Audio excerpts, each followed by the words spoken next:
England are in the final. Yes, you heard that right.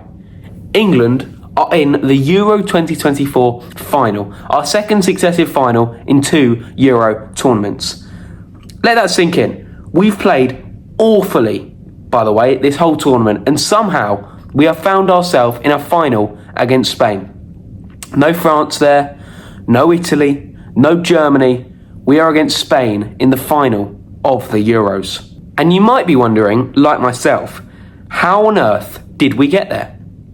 In the group stage, we only got 5 points, yet we topped it after England versus Serbia being the only win of the entire group stage. The rest of the games all being draws. And luckily, on the final match day, England 0, Slovenia 0 was paired up with Serbia 0, Denmark 0 to make sure England topped the group and wouldn't face Germany or Portugal, but instead would face Slovakia. In that game, I was there in Gelsenkirchen. You can go and watch my video on that right now if you like. Well, maybe watch this video and then watch that after. Bellingham scored a 95th minute bicycle kick to take it to extra time after being 1-0 down, and then we won in extra time through a header through Harry Kane on the 91st minute, securing a spot in the quarterfinals. Still waiting for performances to improve. We went into that quarterfinal against Switzerland, dominated the first half, didn't score, and Bolo scored for Switzerland in the 75th minute in the second half.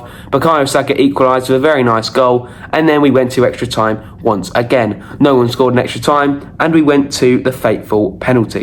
But this time, it was a different story. Mr. Pen Merchant Cole Palmer stepped up and scored to put England 1-0 up in the shootout, and then Manuel Akanji had his saved by Jordan Pickford.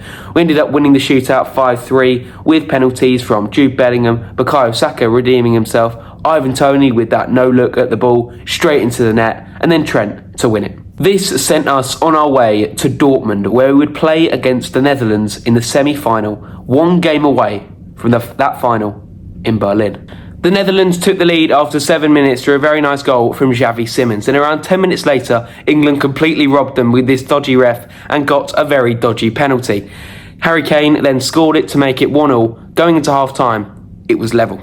Phil Foden having a very quiet tournament even after getting Premier League Player of the Season. However, last night he did have a couple of opportunities and he thought he'd scored one, but it was cleared off the line by Denzel Dumfries. He also hit the crossbar and really was unlucky not to score. In the second half, not a lot happened. It was very tight. Ollie Watkins and Cole Palmer were subbed on, and Bukayo Saka thought he'd scored, but it was disallowed for being offside.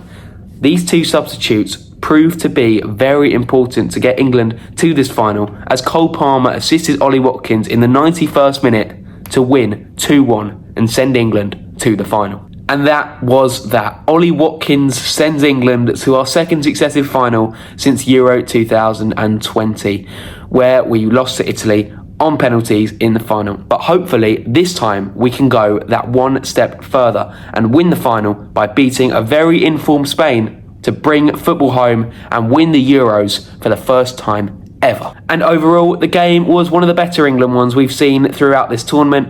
Others have been way too cagey and way too slow, but yesterday we did show that we were the better team and did deserve to win. Even though we did get a bit of luck from the ref, there were plenty of other chances that we might have scored and definitely deserved to win. I don't really think Declan Rice is a big game player. I might be proved wrong here. He could go and have a brilliant performance in the final. I hope he does. But when he was at West Ham in the Europa Conference League final, he didn't actually play very well at all. We did end up going on to win, but he didn't play very well after playing well all tournament and all season. But this one game in particular, he wasn't very good at all. I do believe the same goes for Bukayo Saka. He did score, but it was disallowed. I don't really think I saw a lot of him yesterday. And really, if anything, the better winger was Phil Foden. I know he didn't score. He almost scored. It was cleared off the line and he hit the crossbar. But the better player out of the two yesterday, not the whole tournament, but yesterday, was definitely Phil Foden. You can talk about this player and that player, but Gareth Southgate really rarely ever makes a change.